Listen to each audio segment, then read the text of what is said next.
Good morning students. आज हम मौर्य प्रशासन की बात करने जा रहे हैं कि किस प्रकार का मौर्य प्रशासन था। तो देखिए, यहाँ मौर्य प्रशासन की जब हम बात कर रहे हैं तो सबसे पहले तो ये है कि मौर्य प्रशासन के विषय में हमें जानकारी कहाँ से प्राप्त होती है। तो देखिए, कौटिल्य का अर्थशास्त्र, मेगस्थनीज की इंडिका जैसे ग्रंथ और अशोक के अभिलेखों से हमें मौर्य प्रशासन की जानकारी प्राप्त होती है। इनसे पता चलता है कि मौर्य प्रशासन में अधिकारियों की नियुक्ति से पूर्व उनकी योग्यता और चरित्र की ठीक प्रकार से जांच की जाती थी, उनको जांचा परखा जाता था। इसे उपदा परीक्षण कहा जाता था और उसके बाद ही उनकी योग्यता और चरित्र को देखते हुए, अच्छे चरित्र और अच्छी योग्यता को देखते हुए उन्हें अधिकारियों के रूप में नियुक्त किया जाता था। यहाँ पर मौर्य प्रशासन को हम 3 भागों में बांट सकते हैं। एक केंद्रीय प्रशासन, दूसरा प्रांतीय प्रशासन और तीसरा स्थानीय प्रशासन। तो सर्वप्रथम हम यहाँ आज केंद्रीय प्रशासन की बात कर रहे हैं। तो देखिए, केंद्रीय प्रशासन के अंतर्गत सर्वप्रथम हम सबसे ऊपर सम्राट को रखते हैं, राजा को। सम्राट जो था वो केंद्रीय प्रशासन का सर्वेसर्वा होता था और समस्त शासन की जो समस्त शक्तियां हैं, न्यायपालिका, कार्यपालिका और विधायिका, या आप कह सकते हैं जिसे व्यवस्थापिका आप कहते हैं, इन तीनों शक्तियों का सर्वेसर्वा सम्राट होता था। अर्थात न्यायपालिका, कार्यपालिका और व्यवस्थापिका की समस्त शक्तियां राजा में निहित होती थी और राजा ही प्रशासन का सर्वेसर्वा होता था। सेकंड नंबर पर हम बात कर रहे हैं मंत्री परिषद की। तो राजा की सहायता के लिए एक मंत्री परिषद होती थी। राजा मंत्रियों की नियुक्ति स्वयं करता था। उनकी योग्यता और चरित्र के आधार पर मंत्रियों की नियुक्ति की जाती थी और यह मंत्री परिषद राजा को उसके शासन कार्य में परामर्श देने का कार्य करती थी।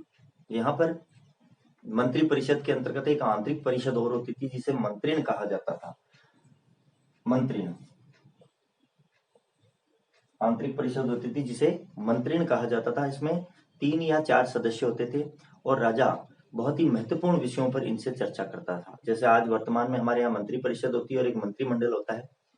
मंत्री परिषद में से ही कुछ महत्वपूर्ण जो मंत्री होते हैं, महत्वपूर्ण विभागों में, उन्हें मंत्रिमंडल नाम दिया गया है। तो यहाँ भी मंत्री परिषद के अंतर्गत एक आंतरिक परिषद मंत्रिण होती थी जिसमें 3 या 4 मंत्री होते थे जिनसे राजा महत्वपूर्ण विषयों पर विचार विमर्श किया करता था। आगे हम बात कर रहे हैं अधिकारियों की। तो देखिए, प्रशासन के अंतर्गत जो शीर्षस्थ अधिकारी होते थे उनकी संख्या 18 थी। अर्थात उच्च जो अधिकारी थे वो 18 थे और इन्हें तीर्थ कहा जाता था। इनको केंद्रीय विभागों का अध्यक्ष बनाया जाता था। अर्थात जो केंद्रीय विभाग होते थे उनके सर्वेसर्वा ये इन 18 मंत्रियों में से ही होते थे, यही तीर्थ होते थे।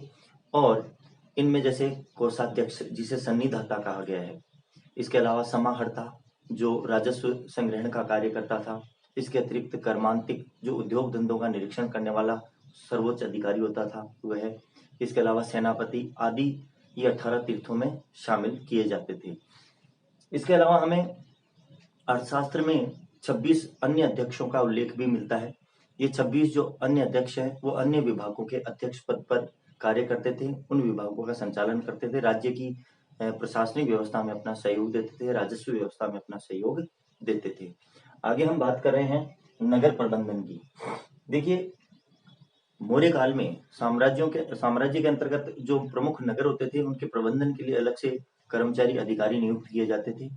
यहाँ पर बड़े नगरों का प्रबंधन करने के लिए 5-5 सदस्यों की 6 समितियां बनाई गई थी।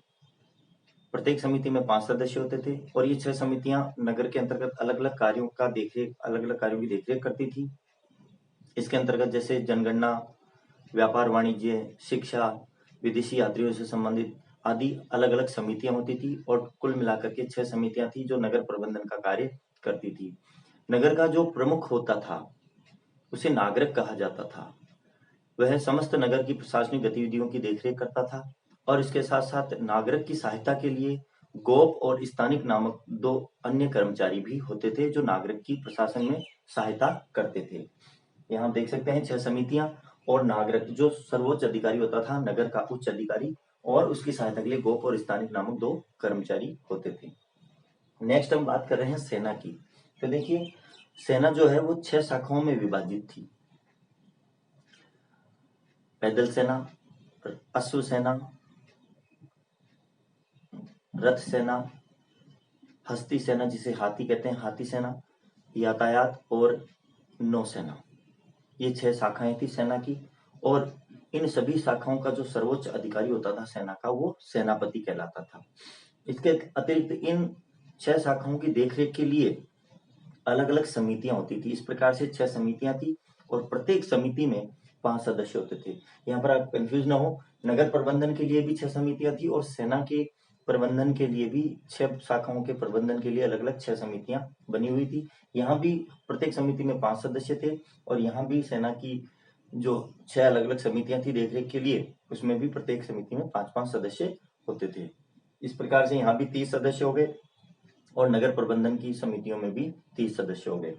आगे हम बात करें कि युद्ध क्षेत्र के अंतर्गत जब युद्ध होता था और सेना की किसी टुकड़ी को भेजा जाता था युद्ध का नेतृत्व करने के लिए, तो युद्ध क्षेत्र के अंतर्गत सेना की जो टुकड़ी का नेतृत्व करने वाला व्यक्ति होता था वो नायक कहलाता था। यहाँ सेनापति संपूर्ण सेना का सर्वोच्च अधिकारी होता था और नायक एक टुकड़ी का अधिकारी होता था। तो इस प्रकार से सेना। अब हम बात कर रहे हैं गुप्तचर व्यवस्था की। तो देखिए मौर्य काल में गुप्तचर व्यवस्था भी विद्यमान थी। गुप्तचर व्यवस्था, 2 प्रकार के गुप्तचर थे। मौर्य प्रशासन में संपूर्ण साम्राज्य के अंतर्गत गुप्तचरों का जाल बिछाया गया था। यह गुप्तचर सामान्य जनता से लेकर के उच्च अधिकारियों के क्रियाकलापों पर नजर रखते थे और गुप्तचरी का कार्य करते थे, और संपूर्ण सूचनाएं शासक तक यानी कि सम्राट तक पहुंचाते थे। ये सीधे सम्राट के अधीन आते थे। 2 प्रकार के मौर्य साम्राज्य में गुप्तचर थे, एक संस्था गुप्तचर और दूसरे संचार गुप्तचर।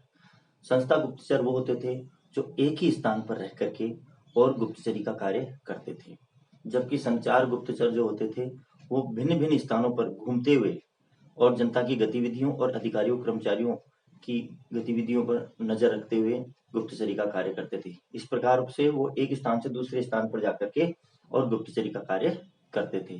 तो यहाँ पर 2 प्रकार के ये गुप्तचर हो गए। उसके बाद में हम बात करते हैं न्याय व्यवस्था की। तो देखिए न्याय व्यवस्था, न्याय व्यवस्था के अंतर्गत 2 प्रकार के न्यायालय थे, एक धर्मस्थीय और दूसरे कंटक शोधन। धर्मस्थीय जैसे वर्तमान में दीवानी न्यायालय होते हैं उस प्रकार के न्यायालय थे, और कंटक शोधन जो वर्तमान में जैसे फौजदारी न्यायालय होते हैं उस प्रकार के न्यायालय थे। इनकी चर्चा हम नेक्स्ट लेक्चर में करेंगे। इसके पश्चात हम राजस्व विभाग की भी बात करेंगे, प्रांतीय और स्थानीय प्रशासन की भी बात करेंगे। धन्यवाद।